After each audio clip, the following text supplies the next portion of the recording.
नमस्ते दोस्तों, pre board exam सामान्य हिंदी कक्षा 12 के विद्यार्थियों का यह पेपर है।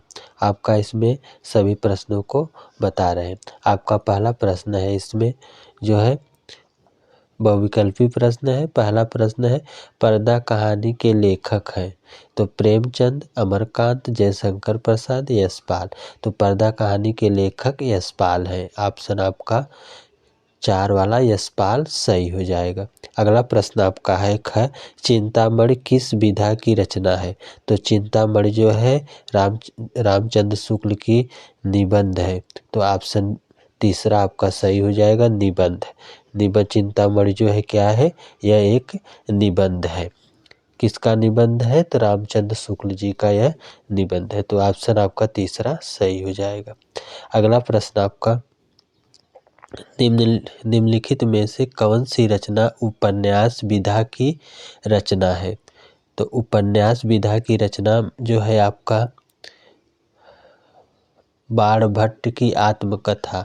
ऑप्शन दूसरा आपका सही हो जाएगा। बाणभट्ट की आत्मकथा जो है यह एक उपन्यास है। नीड़ का निर्माण हरिवंश राय बच्चन की आत्मकथा है। और कलम का सिपाही यह एक जीवनी है मुंशी प्रेमचंद्र की। और पथ के साथी यह एक संस्मरण है। अगला प्रश्न आपका, बोलगा से गंगा रचना के लेखक है तो राहुल सत्यान। इसके लेखक जो है राहुल सत्यान है। बोलगा से गंगा के रचनाकार राहुल सत्यान। अगला प्रश्न है, वर्ण रत्नाकर के रचनाकार है।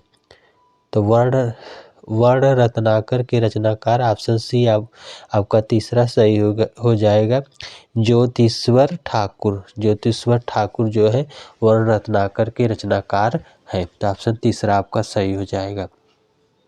अगला प्रश्न आपका है, निम्नलिखित में से कौन सी रचना भारतेंदु युग में लिखी गई है?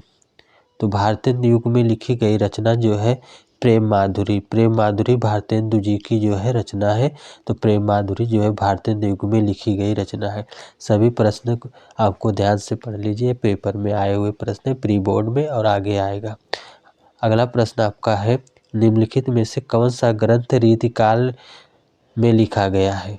तो रीतिकाल में लिखा गया ग्रंथ जो है आपका बिहारी सतसई।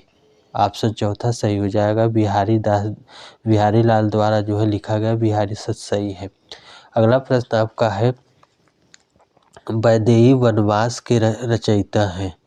तो वैदेही वनवास के रचयिता जो है अवध्या सिंह उपाध्याय हरिऔध जी हो जाएंगे। ऑप्शन ए आपका पहला आपका सही हो जाएगा।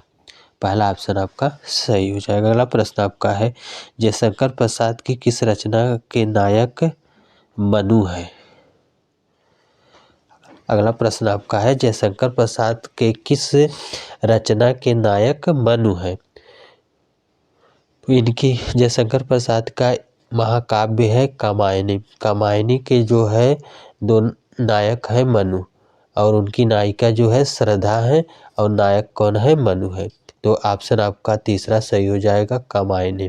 अगला प्रश्न है, इनमें से कौन सी रचना छायावाद काल में रचित एक शोक गीत है? तो ऑप्शन आपका तीसरा सही हो जाएगा। अगला प्रश्न आपका है, तीसरा प्रश्न आपका गद्यांश हो जाएगा।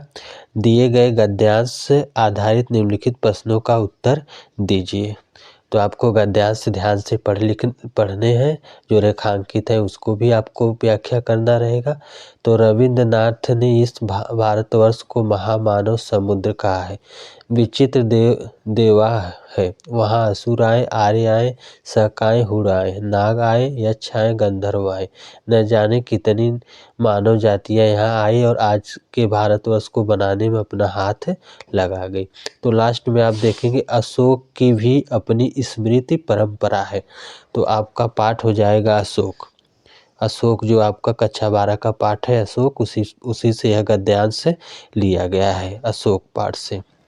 हजारी प्रसाद त्रिवेदी जो है वह अशोक पाठ से जो है लिया गया है, यह गद्यांश है। इस गद्यांश को 10 नंबर का रहेगा, प्रत्येक प्रश्न 2 नंबर के रहेंगे। तो यह कुल 5 प्रश्न इसमें गद्यांश में पूछे जाएंगे। आपका 10 नंबर का यह गद्यांश रहेगा। आगे आपका इसमें प्रश्न दिया गया है। आगे आपका इसका प्रश्न है, गद्यांश को आप ध्यान से पढ़कर इसके सभी 5 प्रश्नों का आपको उत्तर लिखना रहता है, जो इसी गद्यांश के आधार पर जो है सभी प्रश्नों को पूछा गया रहता है। आप पहले आप गद्यांश को ध्यान से पढ़ते रहिए, ध्यान से गद्यांश को पढ़ लीजिए और सभी प्रश्न जो है बहुत इम्पोर्टेंट है और हर बार जो है यह सब प्रश्न जो है परीक्षा में पूछा गया है। आगे भी जो है परीक्षा में इसी तरह से प्री बोर्ड का जिस तरह से पेपर है इसी तरह सब प्रश्न भी आपको पेपर में आएगा, आपको इसको ध्यान से पढ़ने हैं। आगे आपका जो है गद्यांश से तीसरे प्रश्न का प्रश्न का हो जाएगा, उपर्युक्त गद्यांश का संदर्भ लिखिए और रेखांकित अंश की व्याख्या कीजिए। इस देश की विचित्रता से लेखक का क्या आशय है। प्रस्तुत गद्यांश का भाव स्पष्ट कीजिए। और अंग है आपका महामानव समुद्र आर्यतर शब्दों का अर्थ लिखिए। तो महामानव समुद्र का अर्थ आपका हो जाएगा, इसमें जो है इसका अर्थ है कि मानवता का यह विशाल सागर जहाँ विभिन्न संस्कृतियों और विचारों के लोग आकर मिल जाते हैं। महामानव का समुद्र जो है अर्थ हो आर्यतर का अर्थ हो जाएगा कि आर्यों से अलग, जो आर्य न हो। अगला इसमें आपका प्रश्न रहेगा, अस्तिहीन आप तुम मांसहीन तुम रक्तहीन है, अस्ति तुम अस्तिहीन, तुम शुद्ध बुद्ध आत्मा केवल है, चिर पुराण है चिर नवीन, तुम पूर्ण इकाई जीवन की जिसमें आभार आसार भाव शून्य लीन, आधार अमर होगी जिस पर भावी की संस्कृति समासित। यह बापू के प्रतिपाठ से लिया गया है, बापू के बारे में इसमें बताया गया, व्यंग की प्रशंसा किया गया है। अगला इसमें आपका रहेगा जो है लेखक रहेंगे, गद्यांश के लेखक कन्हैया लाल मिश्र प्रभाकर और ये सभी का लिखना है। अगला है आपका 6वां प्रश्न, ध्रुव यात्रा अथवा लाठी कहानी का जो है आपको सारांश लिखना रहेगा। कर्मनाशा की हार बहादुर कहानी की कथा वस्तु अपने शब्दों में लिखिए। फिर आपका खंड काव्य रहेगा, खंड काव्य आपके जिले के अनुसार, अब जो आपके जिले में रहेगा उसी का खंड काव्य जो है आप उसका हल करेंगे। आपका अगला जो है प्रश्न है, इसमें 8वां जो है, दिए गए संस्कृत गद्यांश में से किसी एक का संदर्भ हिंदी में अनुवाद करना रहेगा। हिंदी आपको इसका संदर्भ लिखना रहेगा, संदर्भ के साथ जो है इसका हिंदी में अनुवाद भी करना रहेगा। जैसे हिंदी संस्कृत आंग्ल भाषा तो अस्य समान अधिकार है आसित, हिंदी हिंदू हिंदुस्तानाम मुख्यानाम अयम निरंतरम प्रयत्नम अकरोति। तो इसका आपको संस्कृत में अनुवाद करना है। अब श्लोक दिया है, श्लोक का भी जो है आपको संदर्भ सहित अनुवाद करना, संदर्भ का 2 नंबर, अनुवाद का 5 नंबर दिया जाएगा। ब्रजाप्यब कठोरापि मृदुन कुमनाम लोकोत्तरा चेतना चेनाति कोनु विश्राति, न चोरहार्यम न राजहार्यम, न तो चोर उसको चुरा सकता है और राजा न तो इसको छीन सकता है। अगला आपका 10वां प्रश्न रहेगा, अपठित गद्यांश पर आधारित निम्नलिखित का जो है आपको उत्तर लिखना रहेगा। गद्यांश दिया रहेगा, अपठित गद्यांश रहेगा, उसको पढ़कर आपको जो है उत्तर लिखना रहेगा। उसमें जो दिया रहेगा आपको सभी को जो है उसका उत्तर गद्यांश को पढ़कर आपको लिखना रहेगा। अगला प्रश्न आपका रहेगा कि निम्नलिखित शब्दयुग्म का सही अर्थ का चयन कीजिए। मंदिर और मंदिर, इसका आपको जो है अर्थ बताना, मनुज और मनोज। रास्ता दिखाने वाला तो ऑप्शन पथ प्रदर्शक सही हो जाएगा, जो बुढ़ा न हो उसको हम कहेंगे अजर।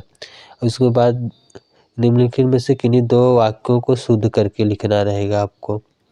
तो इसमें जो 4 दिया रहेगा, किसी की 2 को आपको जो है शुद्ध करके लिखना रहेगा। अगला आपको शांत रस करुण रस का स्थायी भाव उदाहरण सहित जो है परिभाषा लिखने रहेगा। अगला संदेश अथवा भ्रांति अलंकार का लक्षण उदाहरण, चौपाई और सोरठा छंद का मात्रक सहित उदाहरण लिखना रहेगा। इसके बाद आपको एप्लीकेशन रहेगा, ये 6 नंबर का रहेगा। उसके बाद निबंध आपको लिखना रहेगा। आपको यह पूरा वीडियो देखकर आपको पूरा पढ़ लेना है।